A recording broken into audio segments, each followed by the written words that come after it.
सभी राष्ट्रवादी और सनातनी भाइयों का स्वागत है पॉलिटिकल बस में। दोस्तों, प्रधानमंत्री श्री नरेंद्र मोदी जी का बिहार का दौरा अभी 2 दिनों के लिए था। हालांकि नरेंद्र मोदी जी जहां जहां जाते हैं दोस्तों, सुर्खियां अपने आप बन जाती है।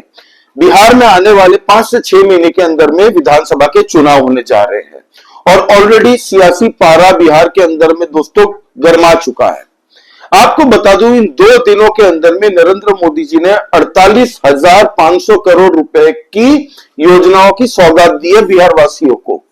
और ये बात से कोई दो राय नहीं है कि नरेंद्र मोदी जी जब भी बिहार जाते हैं दोस्तों, वो नई नई योजना वहां पे लॉन्च करते हैं। हाल ही में हमने देखा था किस तरीके से 5,70,000 लाभार्थियों को प्रधानमंत्री आवास योजना के तहत में उनको घर सौंपे गए और पूरे 1 साल के अंदर में अगर देखें तो 14 लाख घर दिए गए हैं बिहार वासियों को। हालांकि नरेंद्र मोदी जी ने वहां से दोस्तों स्पीच देते हुए कई ऐसी अहम बातें की कि किस तरीके से 4 करोड़ लोगों को पक्का मकान देने की बात की है, किस तरीके से 3 करोड़ लखपति दीदी बनाने का मिशन लेके भाजपा आगे बढ़ रही है और साथ ही साथ में मुफ्त के जो राशन मिल रहा है दोस्तों गरीब तबके को, उससे गरीब तबके को कितनी सहायता मिलती है, इस बारे में भी नरेंद्र मोदी जी ने कई ऐसी अहम बातें की। फिर राजद और कांग्रेस के ऊपर में जम के बरसे हैं दोस्तों। आपको पता है लालू यादव का जंगल राज, सबको पता है, एक एक बिहार वासियों को पता है, एक एक भारतीय को पता है। इसके ऊपर में डॉक्यूमेंट्री भी बन चुकी है दोस्तों। लालू यादव को जंगल राज का टार्जन कहा जाता था, आपको बता दूं। इस तरीके का जंगल राज का माहौल था कि शाम को 5 बजे के बाद में लोग सड़कों पे निकलना बंद कर देते थे, डरते थे। फिर वहां पे किस तरीके से राजद के शासन में भ्रष्टाचार हुआ है दोस्तों, किस तरीके से लॉ एंड ऑर्डर तार तार हुआ है, ये बिहार वासियों को फिर से एक बार याद दिलाया प्रधानमंत्री मोदी जी ने। अब दोस्तों, नरेंद्र मोदी जी की इस यात्रा पे राजद बिखर गई। तेजस्वी यादव ने तो सीधे सीधे एनडीए पे आरोप लगा दिया कि बीजेपी और जदयू के 20 साल के बिहार के शासन को लेकर दोस्तों उसने कमेंट किया है कि बिहार में एनडीए की सरकार विफल रही है डिलीवर करने में, विकास करने में, बिहार के लोगों को नौकरियां देने में। यह आरोप लगाया किसने? तेजस्वी यादव ने। हालांकि तेजस्वी यादव के पिताजी जब चीफ मिनिस्टर थे दोस्तों, तब ग्रोथ रेट पता है आपको कितना था? 1-1.5% से भी कम था पूरे बिहार में उस वक्त में। और ये तेजस्वी यादव बोल रहे हैं कि रोजगार कम मिले हैं बिहार वासियों को। हालांकि आपको बता दूं कि नरेंद्र मोदी जी उसके बाद में पटना के अंदर में भी दोस्तों उन्होंने रोड शो किया है। आज की अगर बिहार के अंदर में परिस्थिति अगर देखने जाए दोस्तों, तो इट्स टू अर्ली टू से, क्योंकि अभी 5-6 महीने बाकी है विधानसभा चुनाव को। और बिहार के अंदर में दोस्तों आपको पता है इतनी इंटरेस्टिंग हो जाती है पॉलिटिक्स, क्योंकि वहां पे हर एक सूबे में अलग अलग समीकरण बनते हैं। वहां पे कास्ट बेस्ड पॉलिटिक्स को पॉलिटिशियंस लोग ज्यादा प्रेफर करते हैं। अब राजद और कांग्रेस मिलकर यह सोच रही है कि किस तरीके से इस बार हम लोग भाजपा को हटाएं। हालांकि तेजस्वी यादव चाहते हैं कि भाई कांग्रेस एक बार उनके नाम से सहमति बना ले कि चीफ मिनिस्टर का फेस महागठबंधन की तरफ से तेजस्वी यादव होंगे, लेकिन कांग्रेस कुछ अनाउंस नहीं कर रही है। कांग्रेस का ये कहना है कि हम चुनाव होने के बाद में डिसाइड करेंगे कि चीफ मिनिस्टर का फेस कौन होगा। हालांकि दोस्तों अभी कांग्रेस और तेजस्वी यादव के बीच में नेगोशिएशन जारी है, कोई सहमति बनती हुई हाल में दिख नहीं रही है सीटों पे। इनका क्लैश तो होगा जब सीटों पे बात आएगी, क्योंकि कांग्रेस इस बार मांग रही है ज्यादा सीटें और कांग्रेस ने तो 1-2 बार ये भी कह दिया था कि हम अकेले जा सकते हैं। जिस तरीके से हम दिल्ली में चुनाव लड़े थे केजरीवाल से अलग होकर, और केजरीवाल सत्ता से बाहर है, उसी तरह से हम बिहार में भी जा सकते हैं, ऐसा उन्होंने शुरुआत में कहा था।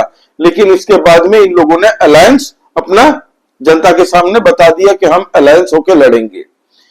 अभी दोस्तों जो स्थिति है ऑपोजिशन की तरफ से, तो राजद अभी बहुत जबरदस्त तरीके से फंसा हुआ है, क्योंकि वहां पे एक तीसरा मोर्चा खड़ा हो चुका है प्रशांत किशोर नाम से।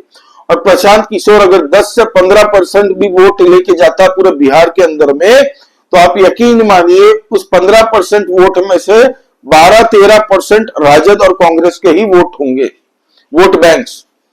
क्योंकि जदयू, भाजपा, लोजपा इन लोगों के वोट बैंक दोस्तों कमिटेड होते हैं, या तो ये वोट देने जाएंगे नहीं अगर नाराज हुए तो, या फिर वोट देंगे तो ये एनडीए को ही वोट देंगे।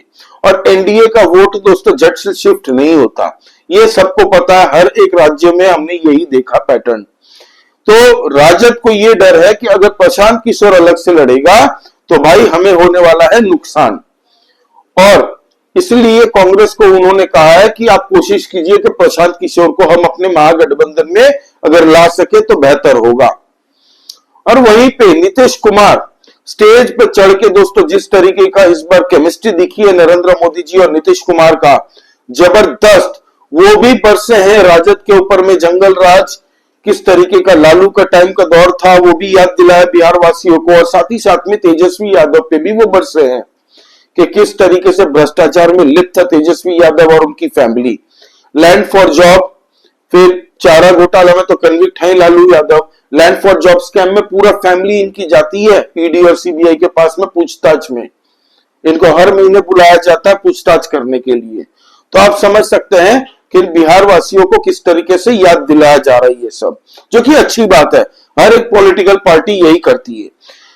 नरेंद्र मोदी जी ने भाजपा के कार्यकर्ताओं के साथ में बैठक भी की है और साथ ही साथ में उनको एक मंत्र भी दिया है कि आप पार्टी लाइन से बाहर जाके कोई ऐसे बयान नहीं देंगे, प्लस आप सोशल मीडिया में यूथ के साथ में एंगेज होइए। तीसरा कि आपको बूथ पे रह के चुनाव लड़ना है, पन्ना प्रमुख से लेके दोस्तों वो सब तो होगा, संगठन में रह के एकजुट होकर आपको चुनाव लड़ना है, क्योंकि ऑपरेशन सिंदूर के बाद में दोस्तों ये पहला चुनाव है जहां पे नरेंद्र मोदी जी को फिर से चैलेंज किया जा रहा है राजद और कांग्रेस की तरफ से। आप समझ सकते हैं कि राज्य दर राज्य भाजपा जीतते आई है, वो चाहे फिर हरियाणा हो, दिल्ली हो, महाराष्ट्र हो, लेकिन बिहार में अगर गलती से भी थोड़ा बहुत 19-20 हो जाता है तो ऑपोजिशन पार्टी इसको मोदी की हार बताने के लिए उत्सुक और तैयार बैठी है। भले इनका सुपड़ा साफ आपने कर दिया है, जनता ने कर दिया हो 3-4 राज्यों से, फिर भी ये बेशरम अपनी जीत बताएंगे और मोदी की हार बताएंगे। तो इसलिए इनको लग रहा है कि इस बार मोदी को हरा देंगे, लेकिन बिहार के अंदर में लोग समझ चुके हैं दोस्तों बिहार के लिए अच्छी बात क्या है। अब देखिए सेंट्रल गवर्नमेंट की इतनी सारी परियोजना जो कि सेंट्रल गवर्नमेंट डायरेक्टली मॉनिटर करेगी, इसमें भ्रष्टाचार का कोई सिस्टम होने वाला नहीं है। और नीतीश कुमार खुद पर्सनली वो भ्रष्टाचार के खिलाफ है दोस्तों, और उनकी छवि बड़ी साफ है जनता के बीच में। महिलाओं की अगर बात करें दोस्तों तो बिहार की महिलाएं एक तरफा खड़ी है आज की डेट में नीतीश कुमार के साथ में, क्योंकि नीतीश कुमार हमेशा महिलाओं के लिए दोस्तों उन्होंने बहुत काम किए हैं। जो शराबबंदी हुआ है कहा जाता है उससे महिलाओं का पूरा सपोर्ट नीतीश कुमार को मिला है। अब लखपति दीदी का जो ये मिशन है प्रधानमंत्री नरेंद्र मोदी जी का, उसमें भी स्टेट गवर्नमेंट का भी इन्वॉल्वमेंट होता है। तो इस वक्त में भाजपा, जदयू, लोजपा, एनडीए जो टीम है दोस्तों, उनका पलड़ा अभी भारी दिख रहा है। हालांकि राहुल गांधी फिर से जाने वाले हैं बिहार में, ये 6 महीने के अंदर में उनका 5वां दौरा होने जा रहा है 6 जून को, और वहां पे वो जाके दोस्तों मिलने वाले हैं, अति पिछड़ा सम्मेलन करेंगे, उसमें भाग लेने के लिए वो जा रहे हैं। उनका भाग लेना मतलब भड़काना है एक कम्युनिटी को दूसरी कम्युनिटी के खिलाफ। कांग्रेस ने खाली बांटो और राज करो की राजनीति को ही अपना मान लिया है तकिया कलाम, और हर जगह पे ये वही कर रहे हैं।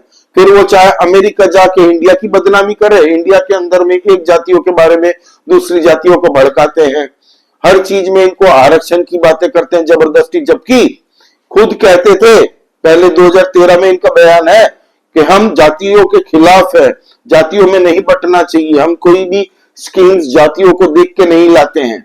लेकिन अब ठीक दोस्तों वो दूसरे एजेंडे से चल रहे हैं और कास्ट सेंसस की बातें तो करते ही थे, लेकिन अब तो उनके पास ये मुद्दा भी नहीं रहा, क्योंकि नरेंद्र मोदी जी ने कास्ट सेंसस को अप्रूवल दे दी है और अनाउंस कर दिया कि कास्ट सेंसस होने जा रहा है पूरे भारत के अंदर में। तो अब ये जातियों को बांटने की कोशिश कर रहे हैं राहुल गांधी। हालांकि कांग्रेस का दोस्तों कोई समीकरण है नहीं ज्यादा खास बिहार के अंदर में। कन्हैया कुमार, वही कन्हैया कुमार लीड कर रहा है आज की डेट में बिहार के कांग्रेस को, जो जिसने हमारी आर्मी के खिलाफ में बात की थी। उसने ये तक कहा था कि कश्मीर के अंदर में हमारी भारतीय फौज दुष्कर्म करती है वहां की महिलाओं के साथ में। इस कमीने को जनता, वहां की बिहार की जनता सबक सिखाने वाली है। नरेंद्र मोदी जी ने फिर ऑपरेशन सिंदूर की पूरी डिटेल बताई और ये कह दिया कि मैंने जो वादा किया था बिहार वासियों को, मैंने अपना वादा करके मैं यहाँ पे आया हूं आप लोगों के सामने। लाखों की संख्या में लोग उनको सुनने आए थे नरेंद्र मोदी जी को। दोस्तों, कुछ नेताओं ने कांग्रेस के ये कह दिया कि पैसे दे के भीड़ बुलाई गई है, तो आप लोग क्यों नहीं बुला सकते? फिर कांग्रेस पार्टी और राजद क्यों नहीं बुला सकती, ये बताओ। इन लोगों को दोस्तों खाली बोल बच्चन करने हैं, इनका खुद का सुपड़ा साफ होने जा रहा है बिहार के अंदर में कांग्रेस का। आप देख लीजिएगा कांग्रेस का वहां पे ग्राउंड में कुछ ज्यादा इकोसिस्टम नहीं है इनका। वो जितने भी यात्रा जोड़ो ये सब पद यात्रा करते रहे कन्हैया कुमार, इससे ज्यादा कुछ फायदा नहीं होने वाला। 2-3 बार तो भाग गया था पद यात्रा से, आपको पता है, इसके ऊपर में हमले भी हुए थे। तो ये है दोस्तों अब तक की अपडेट। और प्रशांत किशोर ने तो मेंटली अनस्टेबल कह दिया नीतीश कुमार को। सोचिए, फिजिकली और मेंटली उसको अनस्टेबल करार कर दिया, कह दिया कि he is not in the state to run Bihar as chief minister. तो ये है अभी बिहार का समीकरण। हालांकि अमित शाह खुद वहां पे पूरी बिहार यूनिट जो बीजेपी की है उसको मॉनिटर कर रहे हैं और वो इस बार पूरी तरह से देखने जा रहे हैं कि बिहार के अंदर में भाजपा किस तरीके से हर एक बूथ से चुनाव जीते। तो ये थी अब तक की अपडेट दोस्तों। तो आपका इस बारे में क्या कहना है प्लीज आप कमेंट करके बताइए। लाइक कीजिए इस वीडियो को, प्लीज सब्सक्राइब करिए इस चैनल को। नया चैनल है, आप लोगों की सपोर्ट की बहुत आवश्यकता है। हम लोग इंटरनल पॉलिटिक्स डिस्कस करते रहते हैं। जय श्री राम सभी सनातनी और राष्ट्रवादी भाइयों को। जय हिंद, वंदे मातरम।